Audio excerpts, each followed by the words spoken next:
हिंदू मुस्लिम मंदिर मस्जिद को कम्युनलाइज करके हमें सत्ता में फिर से काबिज होना है। लेकिन इस देश के लोग और खासकर यूपी के लोग इनकी राजनीतिक अस्तित्व को समझ गया है कि BJP is not a democratic party, BJP only a communist party. Hindu मुस्लिम मंदिर मस्जिद हिंदुस्तान पाकिस्तान इसके अलावा इसके पास और कोई मुद्दा नहीं।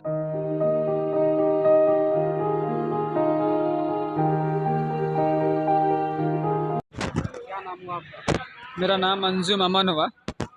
जिस तरह से किसान आंदोलन साल भर के बाद भी किसान बॉर्डरों पर डटे हैं, आपको क्या लगता है इनको घर जाना चाहिए या अभी डटे रहे? देखिए, यदि आप घर से आए हैं काम करने के लिए कहीं पे भी और अपने घर पे माँ बाप भाई बहन अपने बच्चों को छोड़ के आते हैं कि भाई हम जा रहे हैं आज का कम से कम हमें जो हम जिस मकसद से और जिस काम से हम जा रहे हैं, हम मजदूरी के लिए जा रहे हैं, अगर हम जब तक 500 रुपया हमें नहीं होगा तो अगर हम घर जाएंगे फिर किस मुंह से जाएंगे और खाली कैसे जाएंगे हम पे। और जिनको यकीन है हमारे परिवार को, हमारे माँ बाप बहन को, उनका यकीन, उनका जो क्या कहते हैं हम पर तमन्ना है वो तो पूरा होना चाहिए ना। तो किसान किसान का जो मुद्दा है, मेन मकसद है किसान का जो मुद्दा है, किसान का जो दर्द है, जब तक वो खत्म नहीं होता है, 1 साल से किसान बैठे हैं, जब तक ये तानाशाह सरकार किसानों की सुन नहीं लेती है। हाँ, हमने माना कि सबने माना क्या कहते हैं कि देश के प्रधान सेवक ने तीनों कृषि कानून वापस ले लिए हैं, लेकिन जो असल मेन मुद्दा है किसानों का वो एमएसपी है, न्यूनतम समर्थन मूल्य। देखिए, एक जब हम सीधी सी बात है, जब हम एक 5 रुपए की पार्ले जी बिस्किट खरीदते हैं तो उस बिस्किट में लिखा हुआ रहता है एमआरपी, मैक्सिमम रिटेल प्राइस। उसमें ये लिखा हुआ था, जब क्या कहते हैं उस बिस्किट का जो पैदावार होता है, जब किसान गेहूं करेंगे धान करेंगे तभी तो बिस्किट का पैदावार होगा ना। जब यदि अगर किसान गेहूं करेंगे नहीं, बिस्किट कहाँ से बनेगा? कंपनी बनाने वाला जिसको हम क्या कहते हैं गेहूं देते हैं, चावल देते हैं, वो उसका प्रोडक्शन करके एक बिस्किट बनाते हैं, उसमें अपना क्या कहते हैं एक मोहर लगाता है एमआरपी कि हम 5 रुपए से कम में नहीं बेचेंगे। इसका मतलब है जो गेहूं जो किसान उपजाता है, जो गेहूं धान चावल उपजाता है, उसका भी तो एक मकसद है ना कि हमारे धान के हमारे गेहूं के एक असल और जो मेन मुआवजा है वो होनी चाहिए। किसानों की मेन मुद्दा है कि हमें एमएसपी मिले। जब तक एमएसपी नहीं। एक सवाल है, क्या वजह है जो आज देश के प्रधानमंत्री पर जनता को विश्वास नहीं रहा? देखिए, इन्होंने वादा तो 15 लाख का भी किया था, क्या वादा पूरा हुआ? आप बताइए ना। वादा पूरा हुआ? नहीं हुआ ना। हर साल 2 करोड़ नौकरी का वादा किया था ना, वादा पूरा हुआ? नहीं हुआ ना। स्मार्ट सिटी बनाएंगे, क्या स्मार्ट सिटी बना? नहीं बना ना। पूरे देश को विश्व गुरु बनाएंगे, क्या बना विश्व गुरु? नहीं बनाना। इन सारी चीज़ों को देख करके कोरोना काल में तो सरकार ने सुनिए ना, कोरोना में बहुत सारे, कोरोना में आपने क्या भूल गए?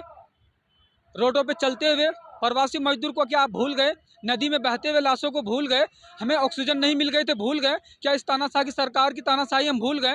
हॉस्पिटल में दवाई नहीं मिल रही थी, खुद दवाई स्टोर करके रखा है, फेबू फ्लू, जो कि लोग, इस देश की जनता दवाई के लिए तड़प रहे थे। इनके पास क्या कहते हैं, इनके जो कुछ मंत्री है, कुछ मंत्री संतरी, उनके पास दवाई का स्टोर था, वो नहीं दे रहे थे लोगों को। क्या हम भूल जाएंगे नदी में बहती हुई लाश को देख करके? क्या हम भूल जाएंगे पटरी में गरीबों की लाश को देख और मजदूरों की लाश को देख करके? और रोड पे क्या कहते हैं चलती माँ अपने बच्चे को एक क्या कहते हैं सूटकेस पे ला रख करके अपनी माँ चल रही थी गाँव की ओर, क्या हम भूल जाएंगे उस लेकिन आप परेशानी को? उत्तर प्रदेश में खड़े हैं, उत्तर प्रदेश सरकार जो है योगी आदित्यनाथ की जो सरकार चल रही है, उसने तो अच्छा काम किया। क्या अच्छा काम क्या? बता दिए क्या अच्छा काम किया? कोरोना काल में भी क्या अच्छा काम किया? बता दीजिए। युवाओं को रोजगार भी मिल रहा है। कोरोना काल में आप शायद भूल गए, जब कोविड स्टार्ट हुआ था तो जब ट्रेन में लोग भर भर के गांव की ओर जा रहे थे, कुछ लोग प्रवासी मजदूरों की मदद करने के लिए सड़क पे आए थे और पटरियों पे आए थे खाना लेकर के कि वही यूपी सरकार, यही योगी सरकार है जिन्होंने मदद करने वालों पे एफआईआर कर दिया था, यूएपीए कानून लगा था। क्या आप भूल गए उन दिनों को? क्या आप भूल गए आवाज़ उठाने वाले युवाओं पर यूएपीए लगा दिया जाता है? क्या आप भूल गए डॉक्टर कफील खान को?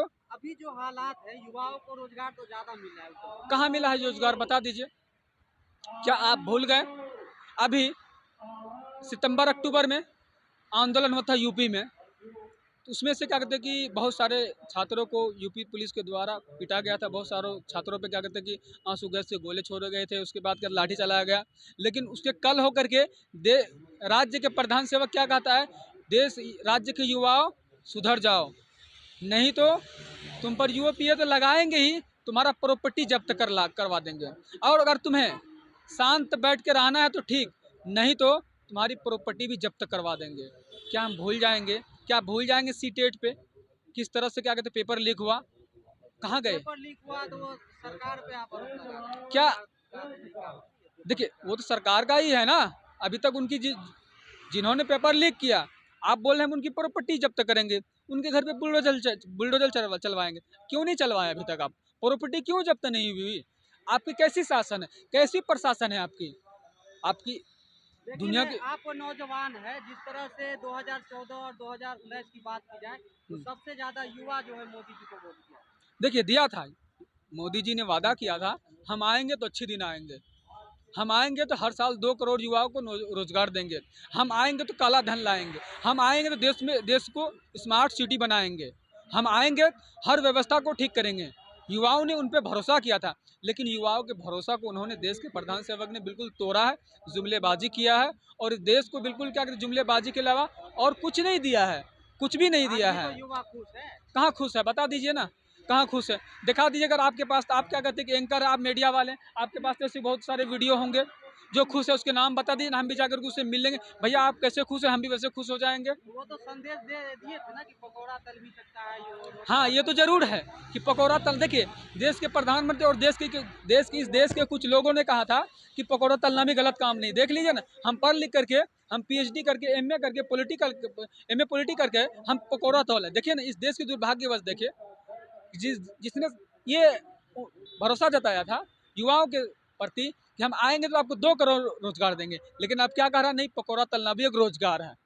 तब सुनिए कि जुमलेबाजी है कि नहीं है। जो देश में राजनीति के दल जो है सभी जो चुनावी रैलियां कर रहे हैं, कोई जिन्ना का मुद्दा उठा रहे हैं, कोई मंदिर का मुद्दा उठा रहे हैं, आपको क्या लगता है कि इस तरह से राजनीति होनी चाहिए?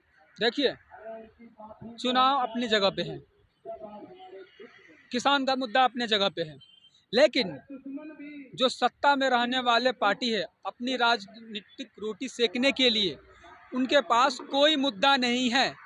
ना तो उनके पास रोजगारी का मुद्दा है, ना तो उनके पास महंगाई कंट्रोल करने का मुद्दा है, ना तो महिला सुरक्षा का उसके पास मुद्दा है।